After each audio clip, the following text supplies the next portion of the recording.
ating mga banal na kasulatan sa John 11. Alam niyo, alam natin lahat yan, pagka John 11, buhay ni Lazarus yan eh. Yan po yung buhay ni Lazarus in his darkest hour. Na alam natin na tayo po ay nararanasan natin po yung darkest hour na tinatawag, yung kadiliman ng buhay, yung mga problema ba? Hindi tayo hindi tayo nakakaligtas sa ganyan. At dito natin napapatunayan ng presensya ng Panginoon. Ating pong buksan ang ating mga banal na kasulatan sa John 11 verse 18 hanggang 28. At sa verse 18, ang Betanya nga ngay malapit sa Jerusalem na may layong 15 estadyo. At marami sa mga Hudyo ang nakakaparoon na kay Marta at kay Maria upang sila'y aliwin tungkol sa kanilang kapatid.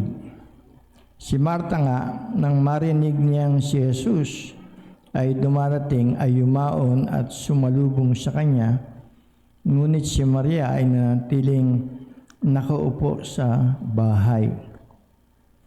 Sinabi nga ni Marta kay Jesus, Panginoon, kung ikaw ay sana'y narito, disin ang kapatid ko ay hindi namatay.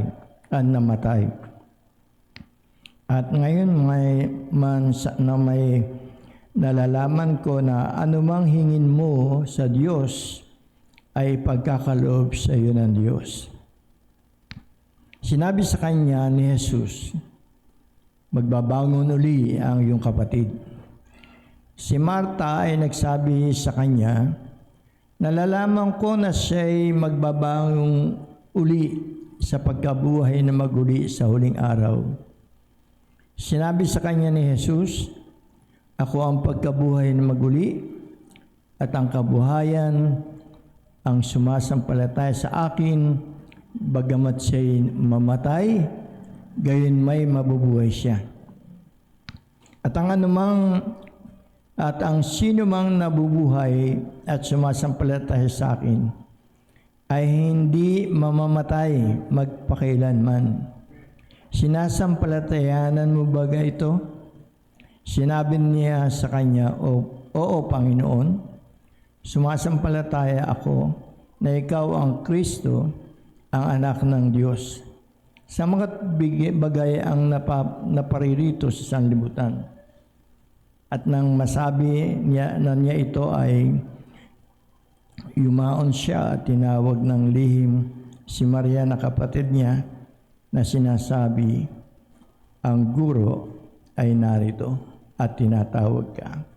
Tayo po ay yumuko at manalangin. Dakilang Diyos na aming Ama, isang Diyos at Panginoon na makapangyarihan sa lahat. Amin pong hinihilim na pagtibayin mo ang iyong salita at ang lahat kami na nandito na nakinig ng iyong salita ay pagtibayin mo ang aming pananampalataya sa mga binasa namin na nangyari kay Lazarus. Ito ay isang aral na kailangan namin, Panginoon, na isa puso at ang iyong sinalita, Panginoon Jesucristo, ay buhay na sumasa amin. Sapagkat ikaw ang pagkabuhay na maguli. Ikaw ang buhay at ang pagkabuhay na maguli. Ang lahat ng sumasampalataya sa iyo, Panginoon, ay hindi kailanman mamamatay. Salamat po, dakilang Panginoon, sa oras na ito na pangunahan mo kami at ikaw ay pumagitna sa amin sa ayon sa iyong salita na ang 2 o 3 nag-uusap sa iyong pangalan. Ikaw ay nasa aming kalagitnaan. Nagpapasalamat kami, Panginoon, na dinala mo ang bawat isa sa amin na may pagdanasa, na matuto, mahayag ang iyong tunay na kalooban sa bawat isa sa amin. Papasalamat kami na dinala mo rito si Sister Telma upang makasama namin at mahayag sa kanya ang iyong kapangyarihan, ang iyong pag-ibig, ang iyong biyaya at habag sa kanya at sa bawat isa sa amin. Ang dalangin namin ito, O Diyos, ay makarating sa iyo. Sa pangalan ng iyong anak na aming Panginoon Jesucristo. Amen. At makaupo na po ang lahat. Ito pong mensaheng ito ay ipinangaral po ni Brother Branham noong February 13, 1964, doon po sa Elliott Auditorium sa Tulare, California, USA. At ito ay pinamagatan niyang Then Jesus came and called. At si Yesu Kristo ay dumating at tinawag. Meron pong layunin, sinabi ni Brother Branham, doon po sa paragraph 3, kapatid, sa paragraph 3, then Jesus came and called. Meron siyang layunin. Kung bakit niya ipinangaral ito at kung bakit siya naroon. Ang sabi niya, my purpose of being here is to try to help the people of God. Kung bakit ang layunin daw niya, kung bakit siya naroon at ipangaral ito ay upang ang mga tao ay tulungan niya ang mga anak ng Diyos, ang mga tao ng Diyos, not in so much as to pray, sabi niya. Hindi doon sa pananalangin and lay hands upon the sick, na magpatong ng kamay sa may sakit, but that they might sakaling ma-recognize nila, might recognize Jesus Christ in our midst, na mahayag, maalaman natin, makilala natin na ating Panginoon Jesucristo ay nasa ating kalagitnaan. The Son of God in our midst. At yan po ay sinabi ng propeta dahil yun din ang sinabi ng Panginoon sa kanya. Yun ang purpose. When God speaks, the prophet spoke. Kaya nga, we are speaking tonight, sabi niya, on this subject, then Jesus came and called. Siguro, palagi natin yung naririnig sa akin na pag mayroon nangyayari sa akin masama, na ako'y parang bibigay na. Tinatawag ko ang pangalan ng Panginoong Jesucristo. At hindi minsan man, hindi ako napapahiya dyan. Kasi sinabi niya yun, natawagin ang kanyang pangalan. Dahil yun ang nagpapatunay doon sa Galatians 2:20 na tayo ay napako sa krus na kasama ni Kristo. Hindi na tayo ang nabubuhay sa ating mga sarili, kundi si Kristo na ang nabubuhay sa atin. Ay kinabubuhay natin sa laman, ay kinabubuhay natin sa pananampalataya. Na ito ay sa anak ng Diyos na siyang umibig sa bawat isa sa atin at ibinigay niya ang kanyang buhay para sa atin. Yun ay isang katapatan ng salita at ginagawa ng Panginoon noon, ngayon at magpakailanman. Hindi siya nagbago Hindi siya nagbago. Kaya nga, atin pong pag-aralan na ito. At maaaring yung iba ay alam na ito. Pero meron po itong malalim na kahulugan sa buhay natin. Dito po sa paragraph 4. Yan, sumunod lang yan, Brad. Now, on this time that we're speaking of it, ngayong oras na ito ay sinasalita, was a very sad time. Itong binasa natin sa Bible. Ito ay isang malungkot na oras. If you ever read the story in the life of our Lord, we find out that He was a great friend to this boy, Lazarus. Sa buhay po ng Panginoon Jesucristo, ito po raw si Lazarus ay dakilang kaibigan niya. After the going away of Joseph, kasi umalis siya sa tahanan nila, si Jesus, umalis siya dun. Sabi, after the going away of Joseph, or he had left and come to live with Martha. Ibig sabihin, umalis siya sa kanilang tahanan, ang ating Panginoon, at siya ay doon siya nabuhay kasama si Martha, doon sa tahanan nila Martha, ni Mary and Lazarus. And then, sabi, and they were great friends. Talagang naging magkakaibigan sila lubos. And then sabi, he was like a pastor to them. Para din si Pastor Ed sa atin. Para tayong isang pamilya at tinanggap natin ang ating mahal na pastor na maging pastor natin. And then, sabi niya, and made him a little things to wear. Sila ang gumagawa ng damit ni Lord Jesus. A coat to wear. Alam natin na minsan malamig doon, nagyayelo ron. I believe they claim, and it was wove, yung ginawa nila yon throughout without a seam. Pag sinabing throughout without a seam, walang duktong.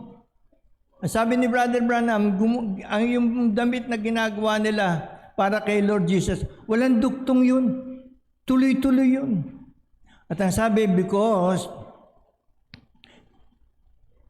and they had done things for Him, because they believe in Him. Tingnan niyo yan. Because they believe in Him. And it was they had believed and had seen that. Talagang nanampalataya sila.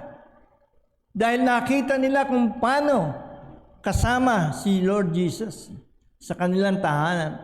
They had left the church. Umalis na yung pamilyang yun sa mga synagogue and so forth to follow Him upang sumunod kay Kristo. And that was a great thing in that day. Yun ay dakila nung panahon na yun. Which even the penalty of it could be death. Kapag humiwalay ka sa pananampalataya noon, sa synagogue, ay tiyak kamatayan yun. Para di sa Muslim. Pag ikaw ay humiwalay doon, sumampalta kay Jesus, tiyak, papatayin ka nila. To go away from it.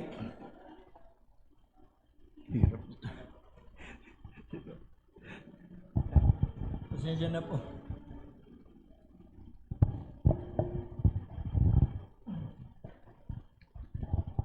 And then, tingnan po natin yung fifth. Ayan. Minsan ay kung yung sinabi na and they believe on Him.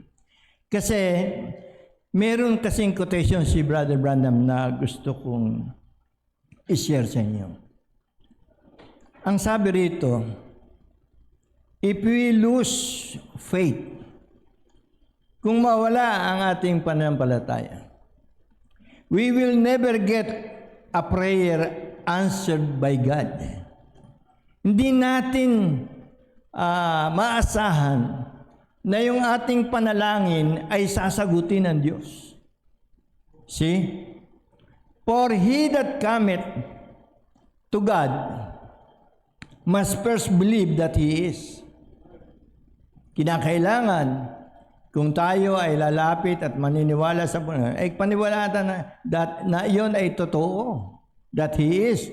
And then, and a reward of those that diligently seek after Him, siya ay rewarder kasi.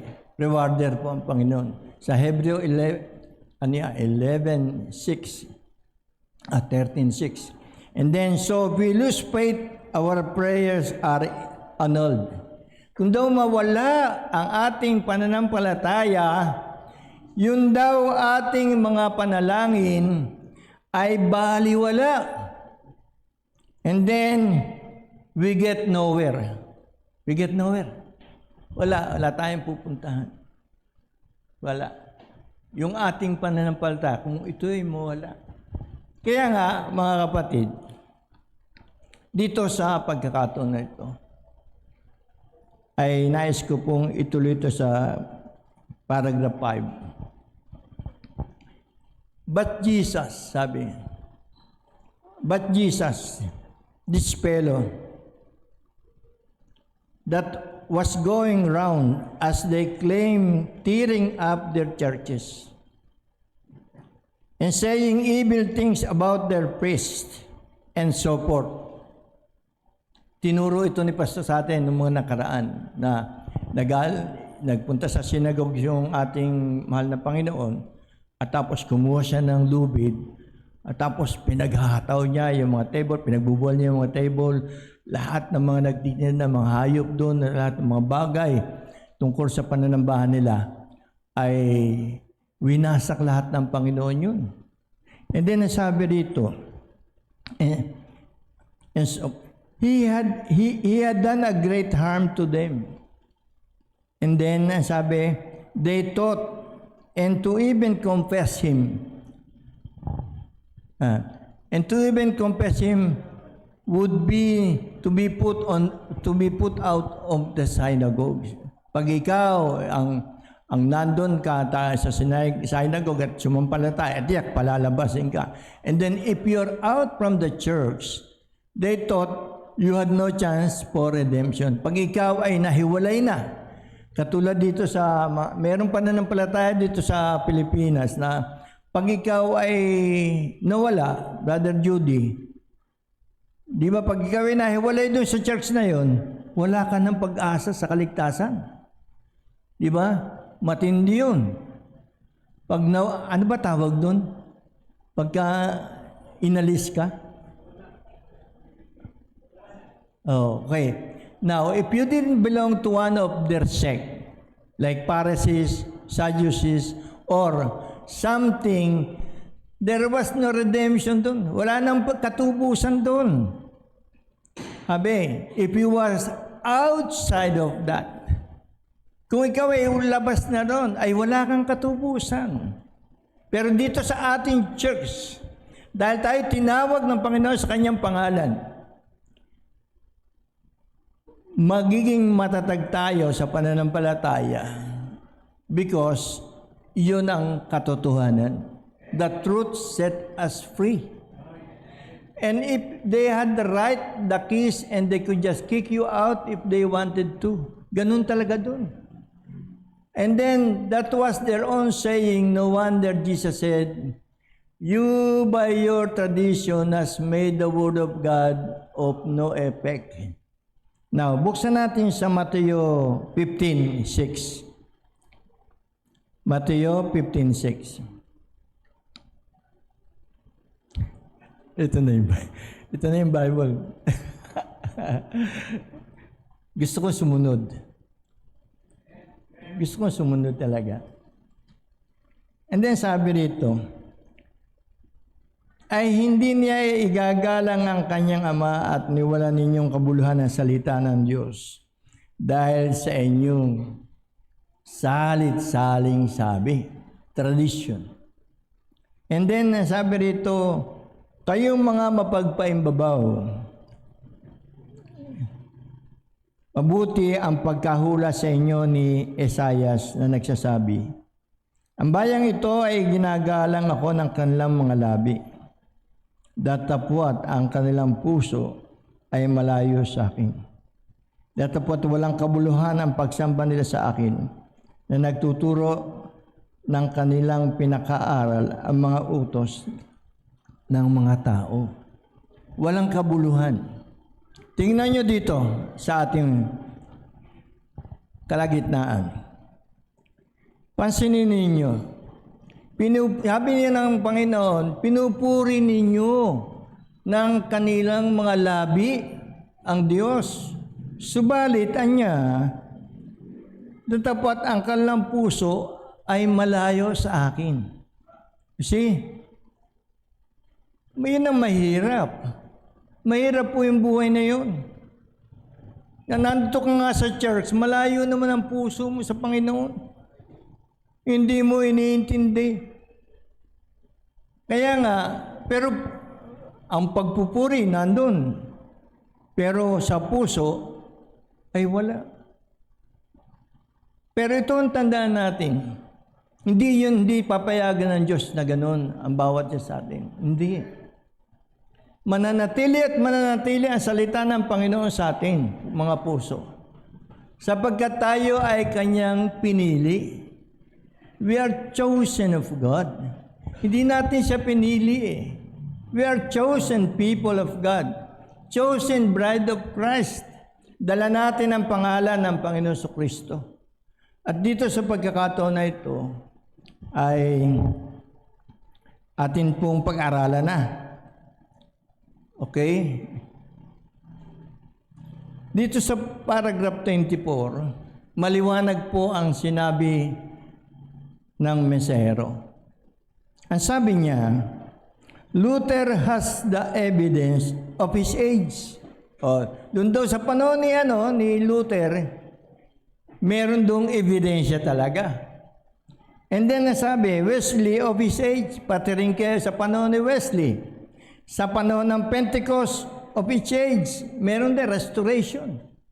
And then nasabi, but where in another age? Tayo daw ay nasa bagong panahon. This is the bride age. Now, those things are good. Lahat na yun ay mabuti.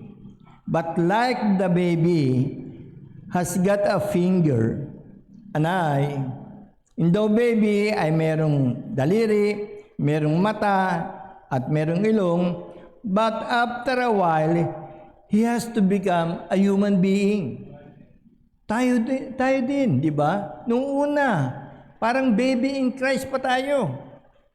Pero dumating yung panahon na dapat na tayo maging tunay na tao, matured. Ang sabi rito, he has to become a matured child. And then, be born.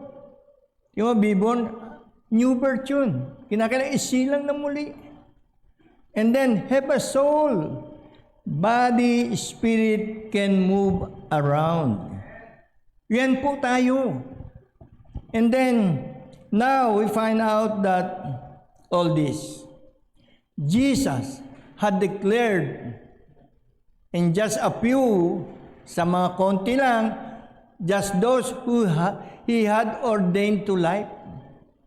Nangaral ang Panginoong Kristo, dineklara niya ang buhay na wala hanggan. Dineklara niya ang isang buhay na ang Panginoon ang kasama natin. Ang sabi dito, He ordained to life, saw Him. Bawat isa sa atin, nakita natin yun, si Kristo. Not great crowds, hindi marami. Ang sabi, His crowds could never be like Caiaphas crowds. Alam niyo si Caiaphas, siya yung pinakamataas. Siya ang pinakamataas na priest nun, na saserdote. Kaya pag tinawag niya, lahat ng tao magpunta rito, mangangaral ako, darating yun. Pero si Jesus, sabi niya, Jesus called just a few together. Konti lang. Konti lang ang tinawag niya. Not many knew Him. Thousands, when He came on earth, He went through the earth. and they never even knowed He was here. Kaya nga, pag tayo ay nangaral tungkol sa Panginoon Jesucristo, may tatalikod, may tatanggap. Now, napanood, kaya minsan hindi ko naman ito mapigilan sabihin sa inyo, yung si Billy Graham, pag yun ay nangaral, di ba? Pag nangaral yun, lahat, televised yun sa buong mundo eh. Ang daming crowd. Pero nasaan siya ngayon? Napanood ko na siya pala ay nasa impyerno. Tinanong ngayon nung babae, bakit nandiyan po si Billy Graham? Sapagkat pinili niya ang kasikatan. Pinili niya.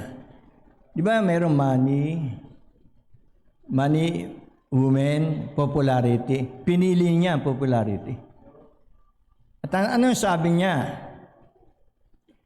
Sabi daw ni Lord Jesus sa babae, wala akong pakialam sa pinangaral niya. Wala akong pakialam sa lahat ng sinabi niya at ginawa niya. Ang pakialam ko kung ano ang nasa puso niya. You see, ibig sabihin, nagsalita ka na nga maganda, inano mo yung mga tao, inangganyo mo kay Kristo, tumaas ang kamay, tinanggap si Kristo, ang Panginoon Jesucristo. Pero ano sabi ng Panginoon? Wala siyang pakialam doon. Ang pakialam niya kung ano ang nasa puso ni Billy Graham. At alam ng Panginoon kung anong nasa puso natin. Right? Walang sino man sa atin dito nakakaalam ng puso ko. Pero, ang bawat isa sa atin, pero alam ng Diyos yan, ng Panginoon Jesucristo. Kasi tumitingin ang Panginoon sa puso ng bawat isa sa atin. Alam natin kung nagsisinungaling tayo. Alam natin kung tapat tayo sa Kanya. Right? Alam ng ating mahal na Panginoon ang puso ng pastor natin. Kaya ibinigay niya tayo sa Kanya. Kaya kung ano ang nasa puso ng ating pastor, yun yung mensahe ng Panginoon sa pamagitan ng mensahe ng ikapitong mensahero.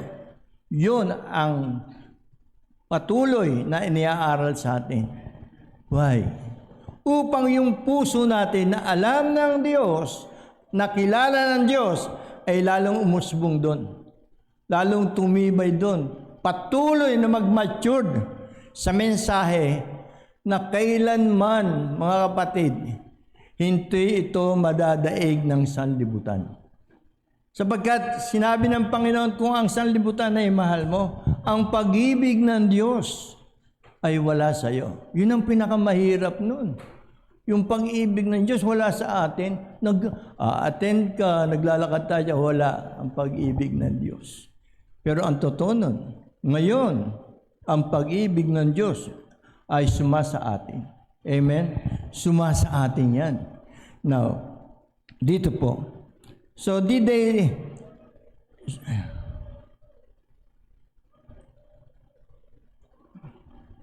Now, so did they again. He'll come to those who are called to life. He knows who is called to life. Alam niya kung sino yung tinawag niya sa buhay. It's His business to take care of that. Business ng Panginoon yun. Naingatan yun, naalagaan yun. Naalagaan ng bawat isa sa atin. Katulad ni Sister Telma, na inaalagaan hanggang ngayon ng Panginoon. At darating sa Kanya ang isang buhay na pananampalataya na ibabangon siya ng Panginoon dyan. And then, sabi, now we notice that they come out of the church and they had believed Him. Di ba? Sila Martha, si Maria, si Lazarus, umalis yan doon sa kanilang church. And then, sinampalatayanan na, naniwala sila sa kay Lord. Everything the Word had been saying about Him, there He was. Now, and one day, he left their home. Ayan, ito tignan natin. And one day, si Lord umalis doon sa bahay nila Lazarus. Sabi niya, I want to speak of 3 things. Sabi ni Brother Branham, may 3 bagay ako na gustong sabihin sa atin. Una, number 1, Jesus had left. Si Kristo ay umalis. Nung si Kristo na ay umalis, death had come. Ang kamatayan ay pumasok, ay dumating. Pangatlo, all hopes was gone. Tatandaan po natin, kung si Kristo ay nawala sa ating buhay, sabi, death will come. All hopes was gone. I want to speak on those 3 things for a few minutes. Jesus had left. And when he left, nang siya ay umalis, trouble come in. Yun ang bigat, di ba?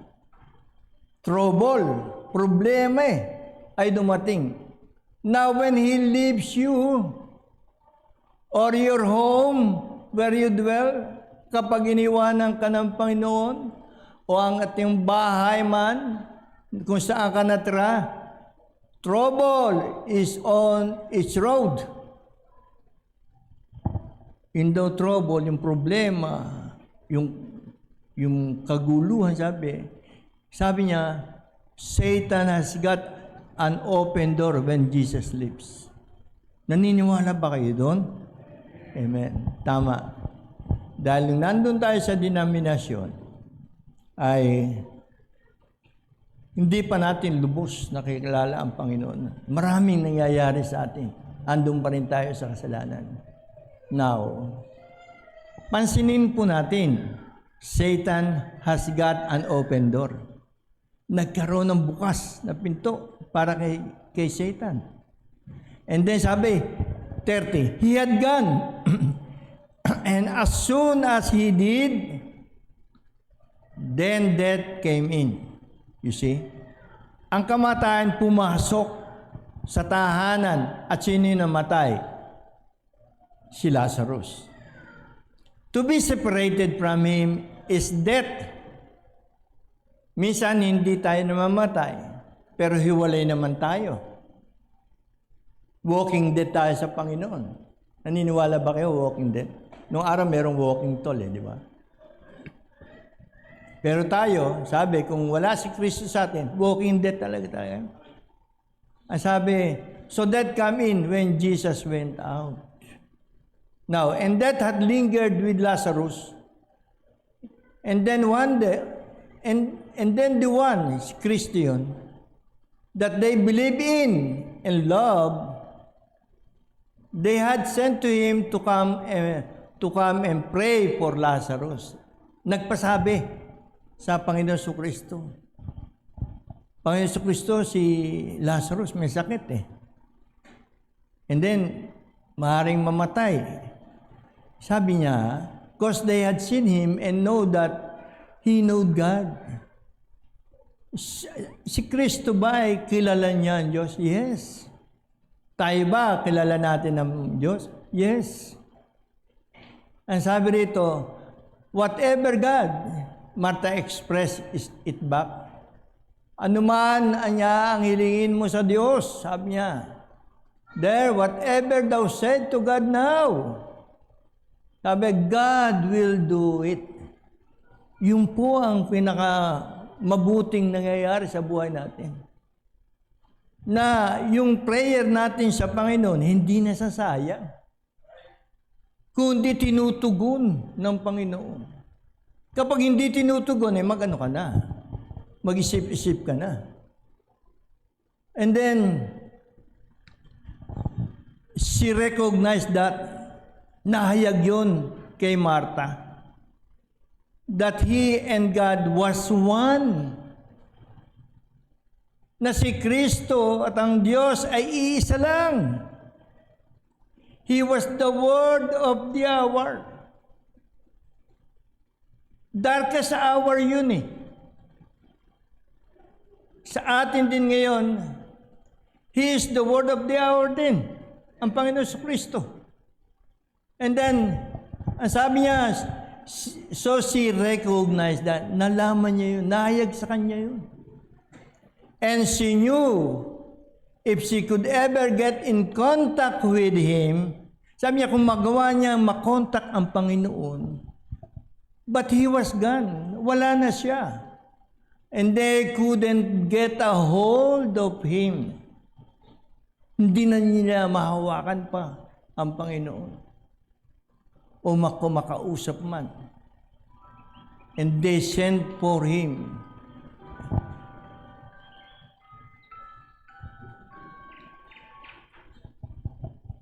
And they sent for Him, and instead of His coming, He went on farther. Lumayo pa siya. And then, they sent again. And instead of Him coming, He went on farther. Panay pasabi, Panginoon, pumarito kang muli. Si Lazarus patay. Pero palayo ang Panginoon. 15 estadyo nga raw yung layo eh.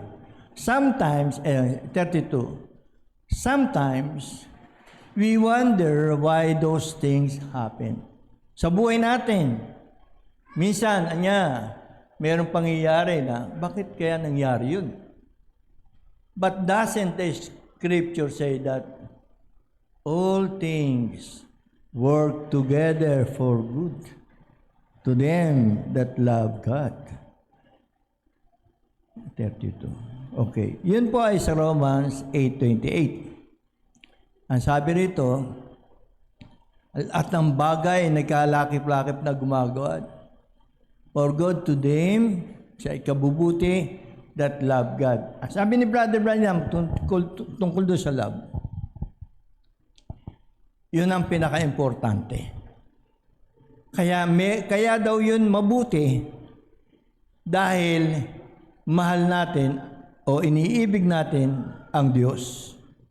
Kaya kahit na anong mangyari sa buhay natin, akala natin masama na, pero ang sabi rito ng Biblia, ng Panginoon, sabi, work together for good to them that love God, to those who are called according to His purpose. Para doon sa lahat ng tinawag sang-ayon sa kanyang layunin. Sa mga kapatid, ang pagkatawag sa atin ng Panginoon, meron siyang divine purpose. May divine na layunin siya.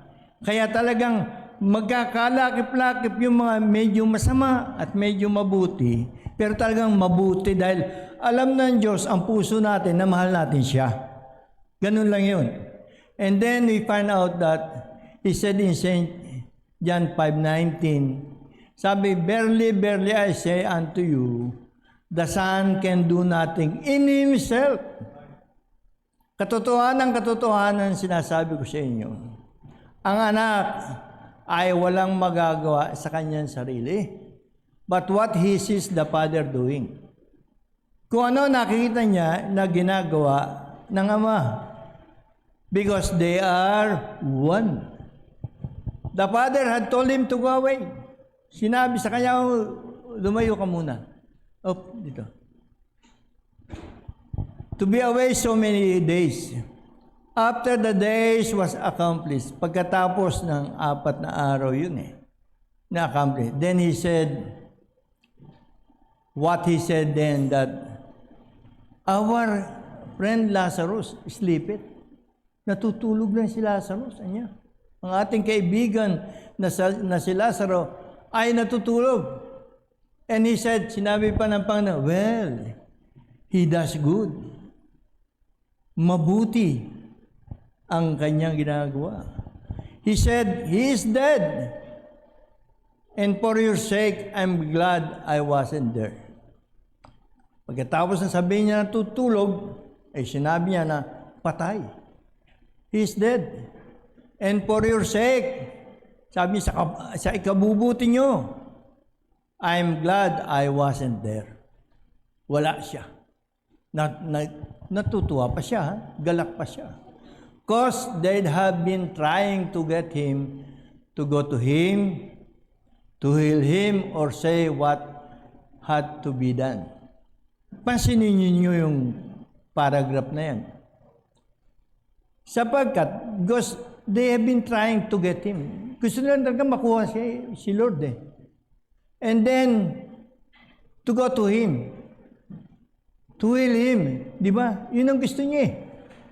Pero ano sinabi? Yung Father ang may sabi na lumayo ka muna. And it is good. You see? Sa mga katwid, hindi sa gusto nating gumaling. Hindi sa gusto nating guminhawa ang buhay. Kundi kung ano ang gusto ng Diyos, yun ang maganap sa atin. Hallelujah. But he knew what he had to be done. Alam niya. Alam niya kung ano nangyari kay Sister Telma. Alam niya yan. Alam niya kung ano nangyari sa akin. Alam niya kung ano nangyari kay Brother Abraham. Diba? Alam na rin niya nangyari kay Brother Abel. Alam niyo mga kapatid, si Brother Abel namatay yan eh. Yung po yung darkest hour na nangyari sa buhay ni Brother Abel. Pero meron siyang asawa, Sister Neneng, na pinakamamahal niya at pinakamamahal siya. Napalayo siya dito sa church, namuhay siya ng masagana. Tama ba, brother? Diba? Walang problema sa pera eh. Walang problema sa pagkain. Ano ba ang problema? Nahiwalay siya. Nahiwalay siya kay Jesus. Nahiwalay siya sa church. Pero ano ang ginawa ni Sister Neneng? Wala nang malay si Brother Abel eh. Patay na eh. Siya ay sumigaw at tinawag ang pangalan ng Panginoon Jesucristo. Kumuha ng Bible, inaanak, kumuha ka ba ng Bible? Inilagay sa dibdib. Yun yung sinasabi ni Pastor eh. Pastor, di ba nilalagay yung Bible? Okay. Ano nangyari? Yung Bible, hindi yan nagsalita. Pero sino ang nagsalita at gumawa? Ang Panginoon Jesucristo. Ang salita na sinasabi ng Biblia. Tama? Si Brother Abraham, ando sa darkest hour. Gulay. Gulay na. Pero meron isang taong bumubukas sa kanya, tumutulong sa kanya. Si Brother Abel. Why? Ang Diyos kasi, kukuha yan ng tao na merong pananampalataya sa kanya. Doon sa pagkakataon na yun. Tama, Brother Abel? Hindi si Brother Abel yung may gusto nun. Tama? Si Jesus Christ ay may gusto nun. Na habang binubuhat mo si Brother Abraham, nagpe-pray ka eh. Naniniwala ka na ang Panginoon Jesucristo kikilos. Si Brother Jojo, na-stroke yan. Dinadalaw yan ang Panginoon. Alas 5 pa lang ng umaga, nandun na ako. Kinakato ko na yan. Gusto ko pang matulog nun. Pero, hindi ko magawa. Dahil kailangan niya. May dala-dala na akong ulam ng pagkain nun. Alas 5 na umaga yun. Gigising ako ng 4:30. Oh, sino makakagawa nun? Gusto ko ba yun? No. Si Jesus lang ang makakagawa nun. Babangon ako. Pupunta ako doon sa palengke. Maghahanap ako doon ng ulam na karapat-dapat lang sa kanya. Hati kami. Wala akong hanap buhay. Pero, ginagawa ko yun. Nung si aking inaanak nagkasakit, pumupunta ako dyan palagi sa kanya. Nananalain kami ni Brother Joe. Nananalain kami ni Brother Ryan. Ano yung aking, meron akong pananampalataya na kung pupunta ako ron, merong gagawa para sa kanya. Si Jesus Christ yun. Hindi sa sarili ko yun. Di ba? Pero minsan ako pa sumasama. Pero okay lang yun. Dahil ginawa ng Panginoong Jesucristo yung nararapat sa bawat isa sa atin. Kaya nga, sabi, but he knew what he had to be done. So he had done just exactly what he was ordained to do. Kung ano yung naka-ordinance, kung ano talaga kay Lord Jesus, gagawin niya yun. Tama? And then, stay away, sabi ni Father, ng Ama. If you notice him at the grave when he came back, he expressed that when he came back and found his home. Ito ka ba? Taas lang, Brad. His home. All hopes, ayan na, yung pangatlo. All hopes was gone. Lazarus has died. Dumadating ba sa atin na yung lahat ng ating pag-asa ay nawawala? And then sabi niya, every hour they kept thinking. Sa bawat oras, iniisip nila. He might come on the scene. He might come. Darating siya. He might come on the scene. Darating siya. Babalik siyang muli. He might come back. Finally, he died. The breath left him. Ano ba yung tinanggap natin ngayon umaga? That is the breath of life. Natutulog tayo, hindi nawawala dun yung buhay. Nung magising tayo, yung breath of life kumilos. Tama? Bawat ugat, bawat parte mo, from head to foot, kumilos. That is Jesus. Wala nang iba. He's the author of life and the sources of life. They went out, sabi, embalmed him, taking the blood from his body. Inalis na ang mga dugo. Wrap him in linen, spices, and embalmed him, and laid him into the grave. Pinasok na sa libingan. Put a rock over the grave. Kasi ganun bubutasin yung malaking rock, and then doon ipapasok. Which was their custom of burying in them days. Yun ang kanilang ugali. A hole in the ground, just maybe in the rock, and lay a rock over the top of it. That was their custom. Yun ang kanilang ugali. Yun ang pamamaraan nila. First day passed. Second day passed. Lumipas sa ikalawang araw, ang ikatlong araw, and then fourth day passed. The man was already rotting. Nabubulok na in the grave. His nose, yung ilong, had probably fell in. You see, kay Pinoy ka, alam mo naman ang Pinoy, di ba? Mabubulok din talaga. Unang mabubulok yan. Oo, tanggal yan. Then, is the nose. And he was already rotten. Yan ang unang nabubulok. His flesh had gone back to the dust of the earth, or going back. His soul was 4 days journey. Gumagala, 4 na araw na yung kanyang kaluluwa ay gumagala somewhere from here. Tingnan nyo, 39. All hopes of ever seeing him again in this life was gone. Wala na, patay na eh. And then, when all hopes was gone, naghintay sila, they waited. Maybe, if he'll come, the first day, second day, no. Then, he died and he hadn't come. The desperation set in. Ayun na. Desperation na. Desperado na. And after a while, there was somebody must have told her, the master is outside. Here goes Martha down the street. Nung marinig nila, ang maestro ay nando sa labas. Takbo na kaagad si Martha. Anong nararamdaman ni Martha? Kagalakan.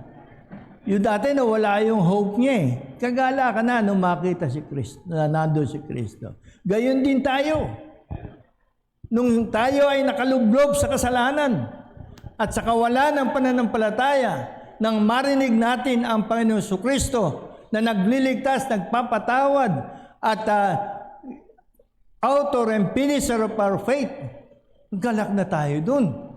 Diba? Amen po ba? And then Jesus came in the dark hour when every hope was gone. That's usually when He comes. Yan, sabi. Ganyan talaga ang Panginoon Kristo. Minsan wala nang pag-asa si Brother Buboy na kumita. O kaya si Brother Joe, yung mga dito, mga drivers na naghanap buhay. Si Brother Ryan, pagka masisiraan pala. Parang sabi, wala nang pag-asa, pero nandun. Sabi, ang Panginoon Jesus ay biglang darating. He comes just as that darkest time. Then Jesus appears on the scene. Nung mawawala na ako ng malay doon sa Petron, nandito na yung kadiliman, dinilat ko yung mata ko. Sumigaw na ako, Panginoong Jesucristo, tulungan mo ako. And then, kasi umaandar yung motor ko nung brad eh. Yung motor umaandar pa eh. Hindi ko na alam yun eh. Hindi, babaksak na ako kasi akatigil na ganyan eh. Pero Jesus appears on the scene. No, now watch. He came and called for Martha. Di ba? Tinawag niya eh. His presence brought new hopes. No matter if the boy was dead, yet His presence brings new hope. Patay man si Lazarus, subalit ang kanyang presensya ay nagdala ng bagong pag-asa. Ganon din sa bawat isa sa atin. Nung namatay si Brother Abel, andun ang pananampalataya at pag-asa ni Neneng na kung iganon niya yung Bible, tawagan niya ang Panginoon Jesucristo, mabubuhay siya. At nang mabuhay na, pumunta na rito. Umuwi na. Ayun ang gusto ng Panginoon. Ay mo, hindi ka na babalik doon. Teka, ginhawang-ginhawa na eh. Then, you might be sitting here tonight, my friend, where the doctors has give you up. Mga doktor nagsabi, wala na. With cancer, heart trouble, maybe in a chair, crippled. Sister Telma, crippled daw. Nandiyan ka sa chair. Then all science has sinabi ng science na there is no hope for you. The deposit of calcium has knotted your bones. Natuyo na eh, yung calcium eh. That you can bend them no more. Or either your heart is so bad that the doctor says you might go at any minute.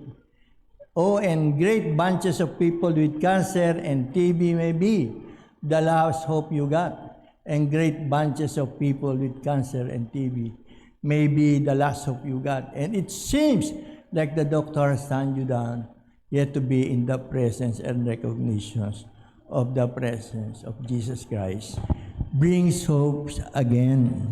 Now, ano ba, dahil oras na po para ano po ba yung sinabi, ano bang ginawa ng Panginoon Jesucristo? Babasahin ko po na dito sa Biblia.